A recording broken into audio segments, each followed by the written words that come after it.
मुख्तार अंसारी की 2 कोठियां अधिकारियों ने अपने नाम लिखा ली हैं।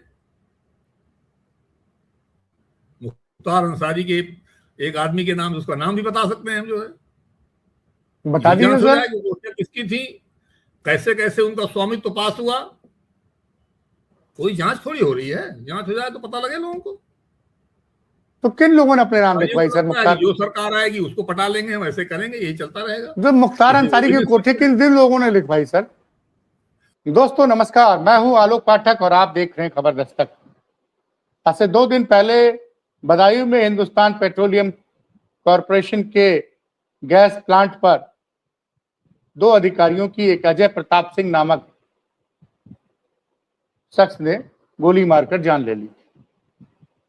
उसके बाद पूरे उत्तर प्रदेश में बड़ा तहलका मचा हुआ है। इस मामले पे हमने उत्तर प्रदेश के पूर्व डीजीपी सुलखान सिंह से बात की, लेकिन सुलखान सिंह ने कई बड़े खुलासे किए हमारे इस बातचीत में, कई चौंकाने वाले खुलासे किए। पहला खुलासा उन्होंने किया कि इस तरह की घटनाएं जब तक होती रहेंगी तब तक उत्तर प्रदेश में कोई निवेश नहीं आएगा, कोई रोजगार नहीं पैदा होगा। उन्होंने कानून व्यवस्था के सरकार के दावे को फ्लॉप बोला कि कोई कानून व्यवस्था के नाम पे उत्तर प्रदेश पूरी तरह से कानून व्यवस्था के मामले में पूरी तरह से फ्लॉप है। लॉ एंड ऑर्डर नाम की चीज कहीं भी नहीं है, अधिकारी मनमानी कर रहे हैं। उन्होंने तो यहां तक आरोप लगाया कि कुछ अधिकारी और अपराधियों का गठजोड़ है और इस वजह से उत्तर प्रदेश में कानून व्यवस्था नहीं संभल पा रही है। और इसी दौरान उन्होंने एक बड़ा खुलासा कर दिया। बातचीत में बताया उन्होंने कि मुख्तार अंसारी की 2 कोठियां अधिकारियों ने अपने नाम से लिखवाई। ये बड़ा खुलासा था सुलखान सिंह का। ये कहना पूर्व डीजीपी का कि उत्तर प्रदेश में का जो सबसे योगी सरकार अपनी सबसे बड़ी उपलब्धि मानती है अतीक को, अशरफ को, मुख्तार तो जेल में उनकी बीमारी की वजह से जान गई थी। उनका यह दावा कि मुख्तार अंसारी की 2 कोठियां अधिकारियों ने अपने नाम करवा ली है और इसकी जांच हो जाए तो सब कुछ सामने आ जाएगा। पहले तो उन्होंने बोला कि वो एक नाम बता सकते, फिर बाद में उन्होंने नाम नहीं लिया। हमने इंसिस्ट भी किया तो भी नहीं लिया। और ये बात इस वक्त सोशल मीडिया पे वायरल है, क्योंकि सुलखान सिंह कौन है इनको समझिए। सुलखान सिंह उत्तर प्रदेश में डीजीपी रहे हैं और 2018 में ये रिटायर होते हैं। 2017 में जब योगी सरकार बनती है तो भाजपा ने इनको योगी जी ने इनको अपना डीजीपी बनाया था। जावेद अहमद जो समाजवादी पार्टी की सरकार में डीजीपी थे, उनकी जगह सुलखान सिंह को डीजीपी नियुक्त किया गया था। सुलखान सिंह की छवि एक ईमानदार और सख्त प्रशासक के रूप में जाने जाते हैं। तो एक ईमानदार और सख्त प्रशासक अगर ये आरोप लगा रहा है कि मुख्तार अंसारी की कोठियां लोग अधिकारियों ने अपने नाम लिखवा ली, तो इस मुद्दे की जांच होनी चाहिए। और इस इंटरव्यू की वजह से सोशल मीडिया पे बड़ा तहलका मचा हुआ है। आप सुनिए। दोस्तों नमस्कार, मैं हूं आलोक पाठक और आप देख रहे हैं खबर दस्तक। हमारे साथ हैं उत्तर प्रदेश के पूर्व डीजीपी सुलखान सिंह साहब, जो अब रिटायरमेंट के बाद हाई कोर्ट में प्रैक्टिस भी करते हैं। आज का विषय इतना महत्वपूर्ण है कि सर से ज्यादा महत्वपूर्ण व्यक्ति उत्तर प्रदेश में नहीं लगा जिससे हाई कोर्ट की टिप्पणी के बारे में बात की जा सके। सर, हाल फिलहाल में हाई कोर्ट की डबल बेंच जो है, अतुल श्रीधरन और सिद्धार्थ नंदन की डबल बेंच ने 2 आदेश जारी किए हैं। इन दोनों आदेशों में पहले तो बरेली के डीएम एसपी को व्यक्तिगत रूप से 23 मार्च को हाई कोर्ट में प्रस्तुत होने का आदेश दिया और दूसरा 27 फरवरी का आदेश जो आज इलाहाबाद हाई कोर्ट की वेबसाइट में अपलोड हुआ है, उसमें संभल के एसपी के बिश्नोई और डीएम राजेंद्र पिंसिया को कहा है कि आप नामाजियों की संख्या निर्धारित नहीं कर सकते हैं, आपका काम शांति व्यवस्था बनाना है। अगर आप शांति व्यवस्था नहीं बना पा रहे हैं तो आप या तो इस्तीफा दे दीजिए या वहां से ट्रांसफर कर ले लीजिए।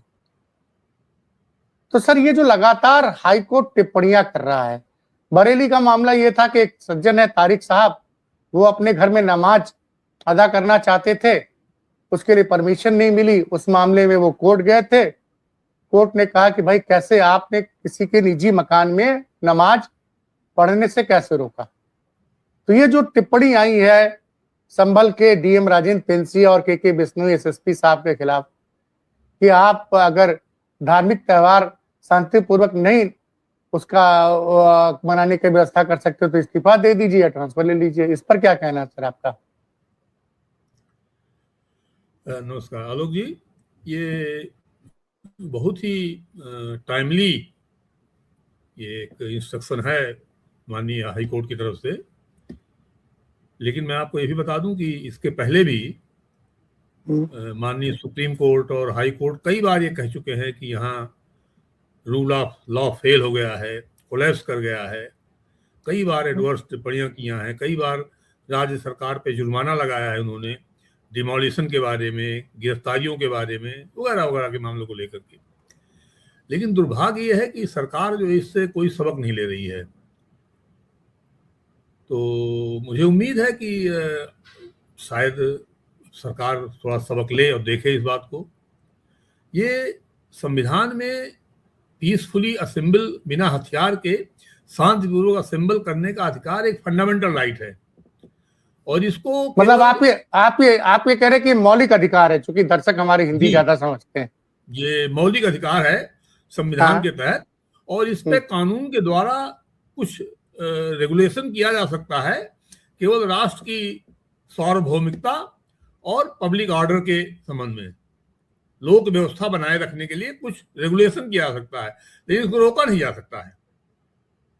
दूसरी बात, जो परंपरागत असेंबली, त्योहार, जुलूस, प्रोसेसन चलते आ रहे हैं, उन परंपरागत उनको जो है तभी रोका जा सकता है जब कोई बहुत बड़ी घटना होने की आशंका हो या कोई बात हो ऐसी, अदरवाइज उनको आप रोक नहीं सकते हैं। और उनके लिए किसी अनुमति की भी आवश्यकता नहीं होती है। पुलिस के त्योहार रजिस्टर में वो दर्ज रहते हैं, जिसमें उनका जुलूस सब पूरा डिटेल रहता है। तो उसके हिसाब से अगर वो करते हैं, उसी रास्ते से जुलूस निकालते हैं, तो आप उसको रोक टोक नहीं कर सकते हैं उसको।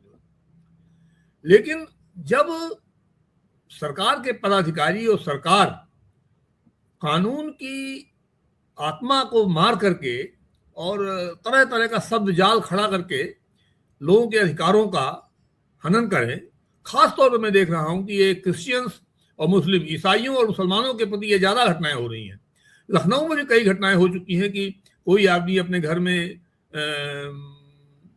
क्रिश्चियन प्रेयर कर रहे थे, तो ये हिंदूवादी संगठन जो है तमाम इकट्ठे हैं, जो ये पहुंच गए और पुलिस ने वो उनकी प्रेयर भंग करा दिया। कई बार उनकी गिरफ्तारी किया।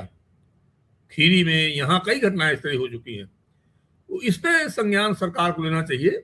सरकार का मुख्य दायित्व तो ये है कि लोक व्यवस्था बनी रहे और लोग अपने अपने धर्म का, अपने अपने परंपराओं का निर्भीक होकर पालन करें, न कि पक्षपातपूर्ण तरीके से कोई अन्यायपूर्ण कार्रवाई की जाए।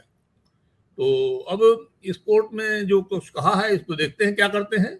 उम्मीद है कि शायद कुछ तो एक संवैधानिक नैतिकता का पालन करेंगे। सर, आप भी लगभग 3 दशक तक आपने नौकरी की है बतौर आईपीएस, एडिशनल एसपी से डीजीपी तक का सफर तय किया आपने।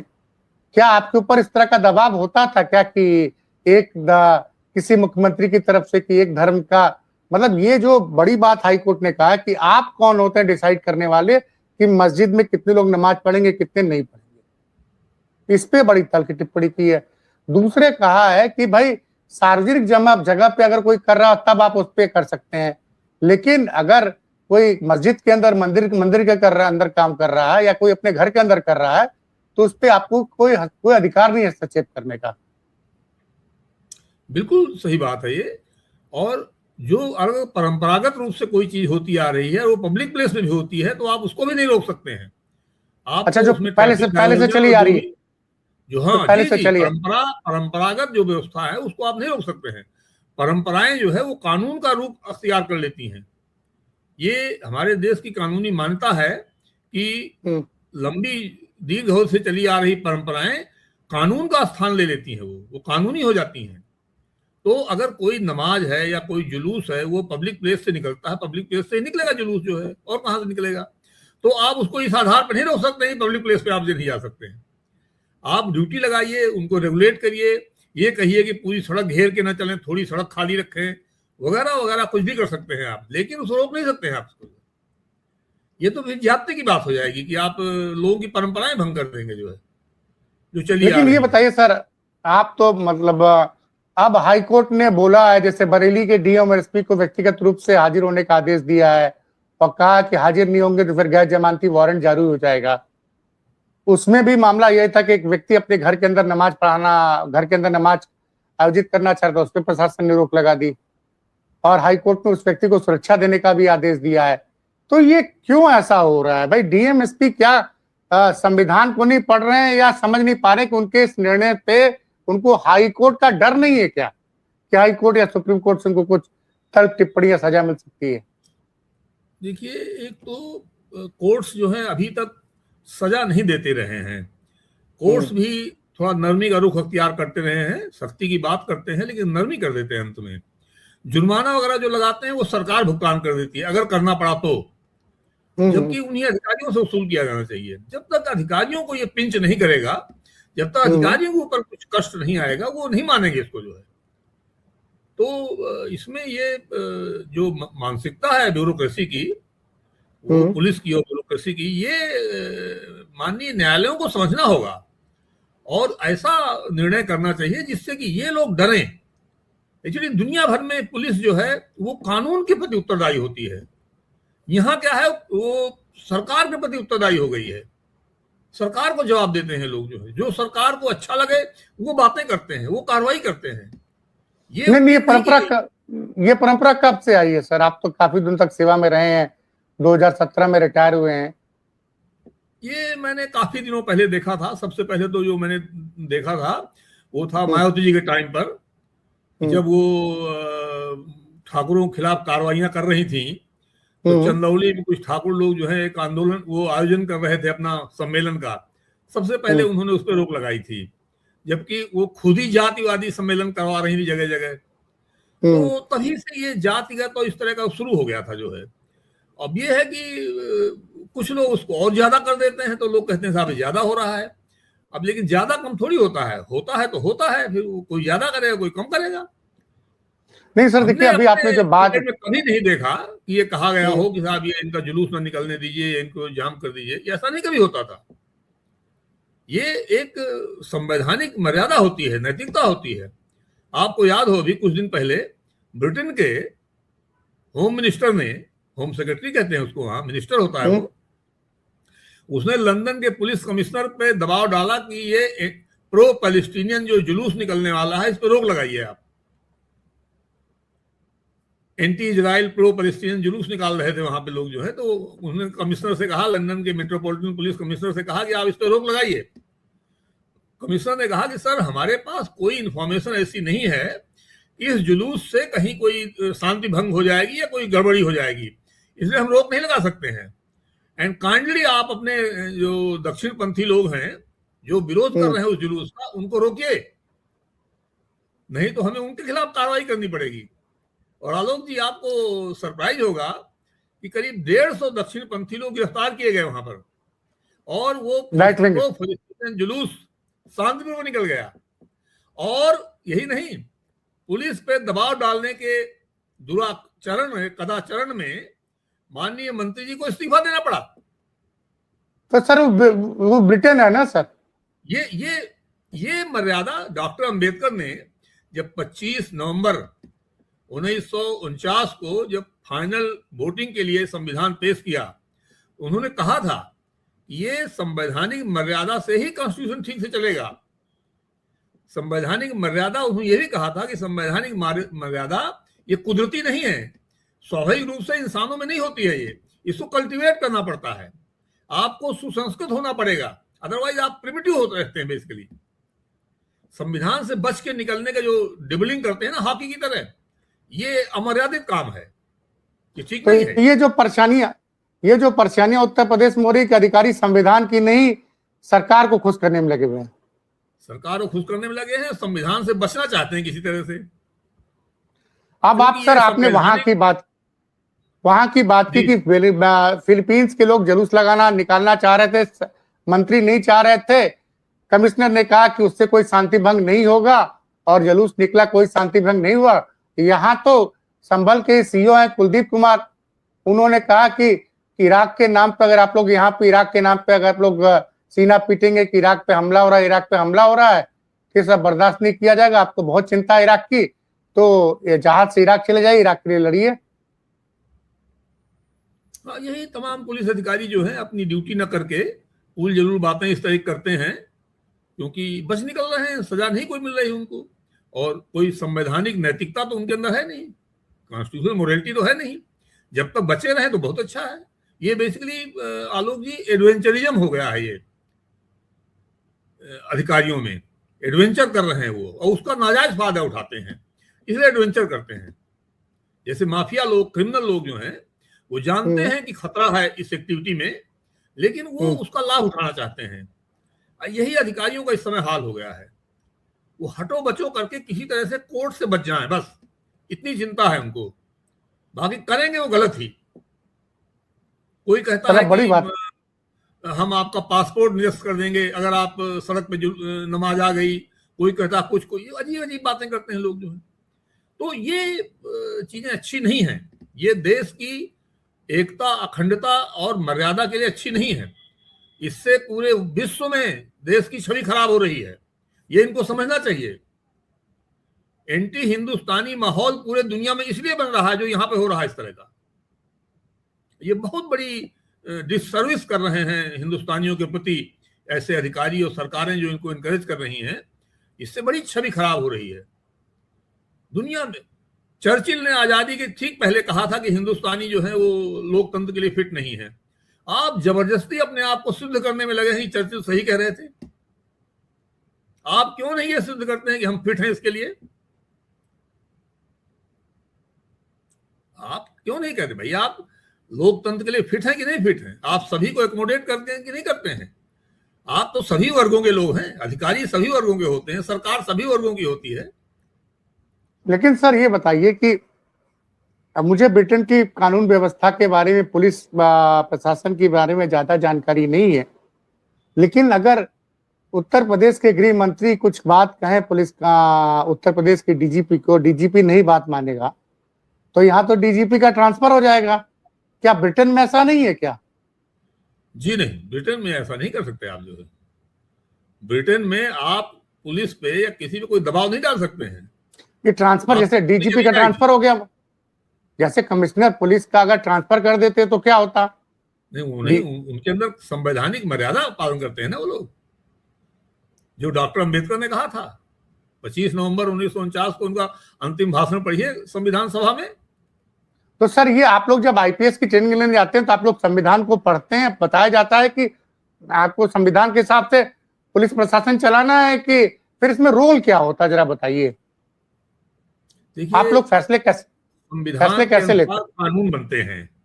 हाँ, हमें कानून के अनुसार काम करना होता है, लेकिन कानून की भावना का ध्यान रखना होता है हमको। हम कानून से बच के नहीं गलत काम कर सकते।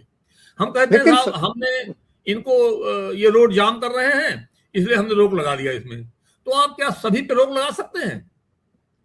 क्या आप भंडारे पे रोक लगाएंगे, सड़क पे भंडारा करने पर? क्या आप कांवड़ यात्रा पे रोक लगा देंगे, रोड जाम नहीं करेंगे आप? तो कहते नहीं साहब हम रोक लगा सकते हैं। आप लगा सकते हैं, लेकिन किस तरह लगा सकते हैं? तो जब आप मोरालिटी नहीं करेंगे, नैतिकता का पालन नहीं करेंगे, तो फिर यही होता है, डिस्क्रिमिनेटरी एप्लीकेशन ऑफ लॉ, भेदभावपूर्ण कानून तरीके से कानून को लागू करते हैं।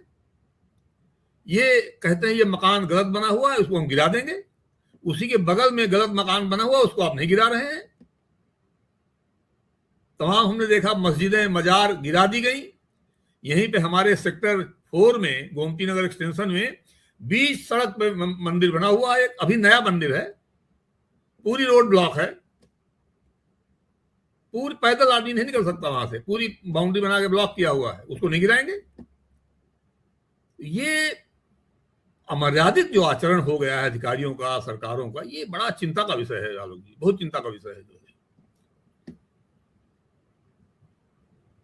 सर एक घटना और हुई है, मतलब ये मुझे नहीं आता किस तरह की घटना हुई है। बदायूं में एचपीसीएल में, हिंदुस्तान पेट्रोलियम कॉर्पोरेशन का एक प्लांट था, वहां के डीजीएम ने, असिस्टेंट मैनेजर ने कहा कि मुझे एक आदमी से जान का खतरा है, पुलिस को एप्लीकेशन भी दी, पुलिस ने उस पर ढंग से ध्यान नहीं दिया और उस व्यक्ति ने घुस के उन दोनों लोगों की जान दे दी।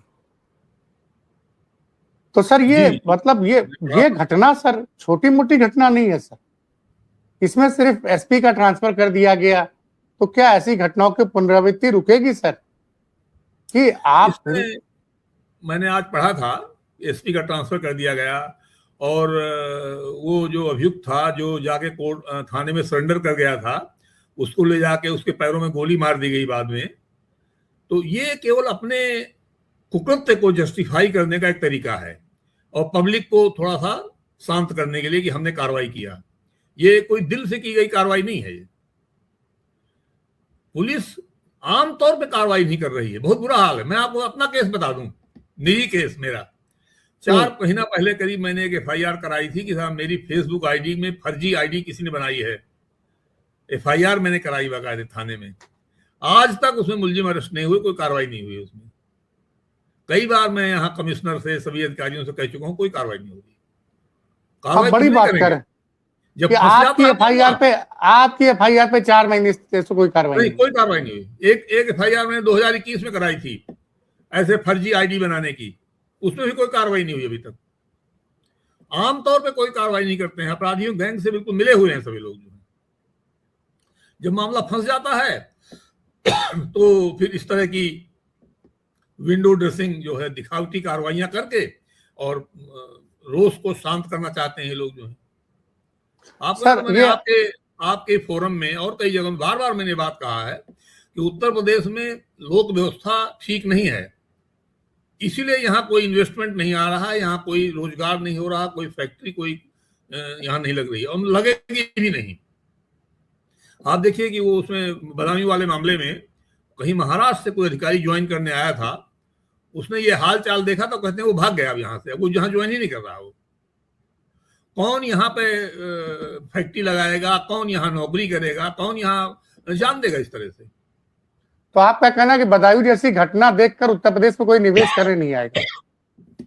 बदायूं घटना तो एक घटना है, ये तो यहाँ का जनरल माहौल है इस तरह का, इन जनरल माहौल है यहाँ का। और निवेश नहीं आएगा तो बेरोजगारी नहीं हटेगी? बिल्कुल नहीं, कभी नहीं हटेगी। यहाँ का सारा जो उद्योग और व्यापार नहीं हो रहा है वो पब्लिक ऑर्डर से जुड़ा हुआ है। शांति और लोक व्यवस्था यहाँ नहीं है, स्थापित है ही नहीं है यहाँ पर। मेरा बैचमेट इंजीनियरिंग का नेशनल हाईवे अथॉरिटी में सैनी में काम करा रहा था। इलाहाबाद के पास एक जगह सैनी, नेशनल हाईवे पे काम करा रहा था। वो उसको वहां के कौशाम्बी के उसके गुंडे काम नहीं करने दे रहे थे वहां पे। जो उसने मुझसे कहा तो मैंने पुलिस से कहा, तब भी कोई कार्रवाई नहीं हुई उसमें, कोई कार्रवाई नहीं हुई वहां पे। मैं ऐसे तमाम बड़े फर्म्स को जानता हूं। नहीं, जब आप डीजीपी थे कि डीजीपी रिटायरमेंट होने के बाद? नहीं, मैं सर्विस में था, लेकिन मैं आईजी था उस समय। मैं सर्विस में था, यही सर्विस में था। तो बताओ, आईजी आपने बात कही तो भी पुलिस ने नहीं माना? नहीं कर, क्योंकि वो रूलिंग पार्टी से, ज्यादातर ये गुंडे ऐसे जो होते हैं ये रूलिंग पार्टी के होते हैं। सरकार बदलती है, वो दूसरी रूलिंग पार्टी में आ जाते हैं, तो उससे उन पे कोई फर्क नहीं पड़ता है। तो ये देखिए, ये जब तक इसको स्क्वेयरली फेस नहीं करेगी सरकार, पहले तो स्वीकार करें, उसको फेस करें। बुरा मानते हैं, कहते हैं साहब आप इस तरह की बातें सरकार के खिलाफ कहते हैं। मुझे बड़ा कष्ट होता है इस तरह की बातें कहने में, लेकिन मजबूरी में कहना पड़ता है। ये चारों तरफ से ऐसे हालात हैं कि क्या कहा जाए उसको। जो है अब जब हम खुद ही अपना केस में कोई कार्रवाई नहीं हो रही है तो हम औरों को क्या कहेंगे? बताइए, क्या कहें औरों को? आपने तो बड़ी बात कह दी सर। जी। लेकिन सर एक हाफ इनकाउंटर पे भी हाई कोर्ट ने बड़ी तल्ख टिप्पणी की थी, और उसमें भी मैं देख रहा हूँ कि most of the half encounter जो है वो अटेम्प्ट टू मर्डर है, हत्या का प्रयास है। वो उन पे सब पे अगर जांच हो जाए तो लोग जेल चले जाएंगे। गोली के चलने से लेकर के और सारे एंगल और सारा फॉरेंसिक एविडेंस उसमें इनके खिलाफ जाता है। ये तो जो आदमी जाके वहां हाजिर हो गया थाने में, उसको लेके आप जा रहे हैं और पैर में गोली मार दे रहे हैं उसको, जो है ये तो एक नई परंपरा हो गई सर। हैदराबाद में भी एक आबरू लूटने वाले लोग पकड़े गए थे और बाद में पुलिस ने दिखाया कि वो भाग रहे थे, उनकी जान ले ली, एनकाउंटर हो गया, उनकी जान चली गई थी। उसमें तो जुडिशियल इंक्वायरी सही से हो गई, उसमें FIR हो गई लोगों में। FIR यहाँ जुडिशियल इंक्वायरी भी ठीक से नहीं हो पाती है। यहाँ तो माहौल ही अलग है ना, यहाँ तो अलग माहौल है बिल्कुल, जो है। लेकिन कम से कम ये जस्ट बनारस में जब मैं ASP रहा तो मैं एक शराब वाले को पकड़ के लाया जो देर तक दुकान खोले हुए था, और मुझे ये भी शक था कि ये इलीगल शराब भी अपनी दुकान से बेचता है। तो उसको जब पकड़ के मैं थाना रामनगर में लाया वहां पे, तो वो एसओ इतना परेशान हुआ कि इतना जोर जोर से उसको पीटने लगा घूंसे से, और वो 6 फुटा पहलवान एसओ था। मैंने कहा ये मर जाएगा मुलजिम। तो मैंने उसको बहुत डांटा एसओ को। मैंने कहा अच्छा जानते हो क्यों पीट रहा था? उसको लग रहा था कि तुम साले पकड़ क्यों गए, जो है पकड़ कैसे गए। उसको अपना गिल्ट एहसास हो रहा था। उसको लग रहा था कि अगर शक हो जाएगा तो ये हमारे खिलाफ लिख देगा ये आदमी, जो है। तो इसलिए पीट करके वो अपनी निष्पक्षता दिखाना चाहता था। वही हाल आज हो रहा है। आप अपराधियों से मिले हुए हैं, पैसा खा रहे हैं लोगों से, और जब कोई घटना हो जाती है तो उनके खिलाफ कार्रवाई करके और मारपीट करके सही गलत लोगों के खिलाफ, कोई जरूरी थोड़ी सही वालों के खिलाफ ही करें। फिर आप ये दिखाना चाहते हैं हम साहब अपराधियों के खिलाफ बड़ी सख्त कार्रवाई कर रहे हैं। क्या सख्त कार्रवाई कर रहे हैं आप भाई? कौन मिला हुआ है सर? पुलिस वाले, पुलिस अधिकारी मिले हुए हैं। देखिए आपने बात की शराब की, और अभी कानपुर में पता चला है कि खुद पीड़ित पक्ष हूं इस तरह से। गांजे का पता चला कि बताया ही, अजीब हालात हैं, बहुत खराब हालत है, बता दूं आपको। 100 करोड़ की संपत्ति गांजा बेचवा के पता चल रहा है, पता नहीं सही है गलत। अभी आई थी 3 पुलिसकर्मियों के लिए FIR हुई है कानपुर में। ठीक से जांच हो जाए तो यहीं लखनऊ में दर्जनों एकड़ जमीन तमाम अधिकारियों के पास है। यहाँ पर मुख्तार अंसारी की 2 कोठियां अधिकारियों ने अपने नाम लिखा ली हैं। मुख्तार अंसारी के एक आदमी के नाम, उसका नाम भी बता सकते हैं हम, जो है बता दीजिए सर। कोठियां किसकी थी, कैसे कैसे उनका स्वामित्व पास हुआ। कोई जांच थोड़ी हो रही है, जांच हो जाए तो पता लगे लोगों को। तो किन लोगों ने अपने नाम लिखवाई सर? मुख्तार, जो सरकार आएगी उसको पटा लेंगे, हम ऐसे करेंगे, यही चलता रहेगा। जो मुख्तार अंसारी की कोठी किन लोगों ने लिखवाई सर? थोड़ा थोड़ा सा पर्दा रहने दीजिए, कोई जांच करेगा तो पता लग जाएगा। कोई जांच करेगा तो पता लग जाएगा। किस राज्य में कोठियां हैं सर? वो ये अखबारों में छपा था, काफी मामला, काफी उछला था मामला ये। तो अब उसमें कोई चाहेगा तो करेगा, जांच करेगा। तो लेकिन लोग तो जयंत चतुर्वेदी जब DGP थे, कहीं किसी तरह का सुबुगाहट उनके कान में पड़ जाती, तुरंत एंटी करप्शन और विजिलेंस की जांच आदेशित हो जाती थी। बड़े बड़े लोग जो हैं, प्रमोशन रुक गए बड़े बड़े लोगों के उनके जमाने में। वो बिल्कुल जीरो, वो थी जीरो टॉलरेंस। ऐसे थोड़ी होता है कि ऑर्गेनाइज करप्शन होता रहे और आप देखते रहे बैठे बैठे। सर एक चीज समझ में नहीं आया, योगी जी मुख्यमंत्री बने तो पहले DGP ग्रुप में आपका चयन हुआ, बाद में ऐसा क्या हुआ? मैं देखिए योगी जी की मैं बाय नेम मैं किसी से कुछ नहीं कहना चाहता हूँ। क्या हुआ क्या नहीं हुआ मैं कोई जानकारी भी नहीं लेकिन आपने भी बहुत से नोएडा कानपुर में बहुत से अधिकारियों का ट्रांसफर करवाया था आपने।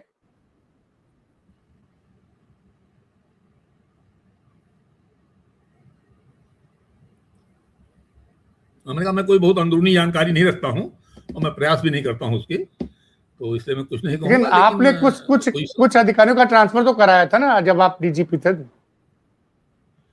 मैं तो मेरी जानकारी में मैंने किसी को छोड़ा नहीं था, सभी हटवा दिए थे जो जिनका टाइम हो गया था या दोबारा तैनात थे।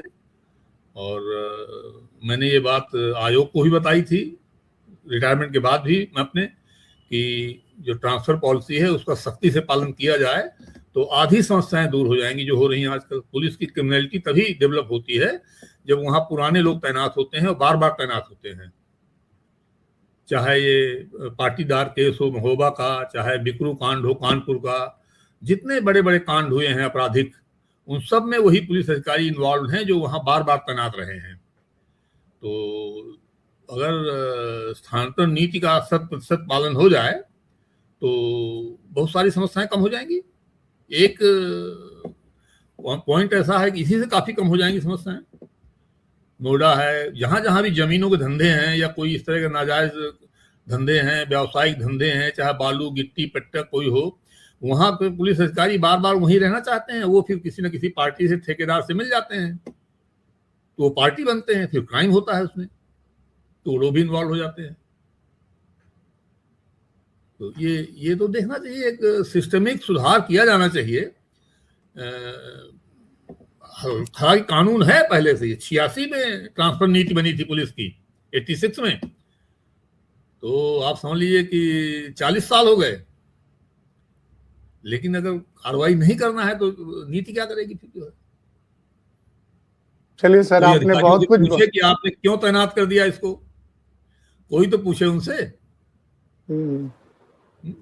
जब आप ये बता रहे हैं कि मुख्तार अंसारी की कोठी को लिखवा ले रहे हैं, तब क्या कहा जाए सर?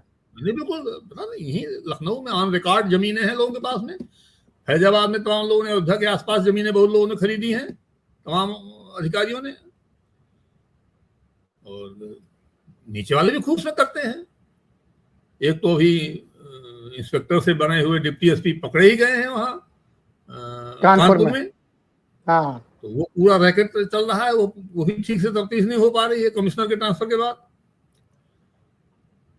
ये सरासरतापूर्ण तरीके से जब तक कोई तफ्तीश नहीं की जाएगी तो कोई इसका सही रिजल्ट नहीं निकलेगा। वैसे स्पोरेडिक घटनाएं करके आप वाहवाही लेना चाहेंगे, लेकिन जो बाहरी आदमी है, जो व्यापारी है, जो उद्योगपति है, वो तो जानता है कि कहाँ के हाल कैसे हैं। वो यहाँ पैसा तो मतलब बदायूं की घटना के बाद कोई भी, मतलब इस तरह घटना होती रहेंगी तो उत्तर प्रदेश में कोई निवेश नहीं आएगा, आपका मानना है? अब देखिए, मैं एक अच्छी उम्मीद करता हूं कि कुछ सुधारात्मक कार्रवाई होगी बदायूं घटना के बाद। बहुत सारे इस तरह केसेज हैं जहां लोग शिकायत करते रहते हैं, बाद में मार दिए जा रहे हैं, वो कोई कुछ कार्रवाई नहीं करता। तो कोई मामला उछल जाता है, इसमें 2 बड़े अधिकारी थे, इसे थोड़ा उछल गया, और बाकी तमाम मर्डर हो जा रहे हैं, कोई कार्रवाई नहीं करते हैं। तो ये अधिकारियों से भी पूछा जाना चाहिए कि भाई आपने क्या किया। एसपी से पूछा जाना चाहिए, डीआईजी से पूछा जाना चाहिए कि आपने क्या किया। तो अब तो उन्होंने एसपी का ट्रांसफर कर दिया सर, अब क्या पूछेंगे? नहीं, ट्रांसफर के बाद ही पूछा जाना चाहिए, मतलब खाली ट्रांसफर से बात नहीं बनती है ना। अगर एसपी के नॉलेज में आया था मामला तो कार्रवाई होनी चाहिए, अगर नॉलेज में नहीं आया था तो ट्रांसफर भी नहीं होना चाहिए। ये तो जांच करना चाहिए ना। अब ये तो शो की बात हो गई, बिना जांच किए आप तबादला कर दे रहे हैं, इसमें मतलब आप केवल दिखावटी कार्रवाई कर रहे हैं। ये अन्यायपूर्ण भी हो सकता है ट्रांसफर, ये भी बता दूं मैं आपको, जरूरी नहीं कि सही हो ट्रांसफर। ये इसमें कम से कम डीआईजी या किसी सीनियर दूसरे रेंज के डीआईजी वगैरह से जांच करा लेते हैं कि किसकी गलती है इसमें, बिना उसके नहीं करना चाहिए। लेकिन अब दिखाना है, अखबारबाजी हो गई है तो दिखाना है, दिखाने के लिए कुछ कर दो। लोग इतने दुखी हैं कि वो इसी बात से खुश हो जाते हैं कि चलो कोई तो गया। वो ये नहीं जानते हैं कि भाई सही गया कि गलत गया। तो ऐसे ही होता रहता है। तो चलिए सर, उम्मीद है कि आपने जो आज जानकारी दी है उससे दर्शकों की आंखें खुलेंगी और दर्शक आने वाले समय में सही राजनीतिक फैसले लेंगे। और बहुत बहुत धन्यवाद सर। थैंक यू, नमस्कार।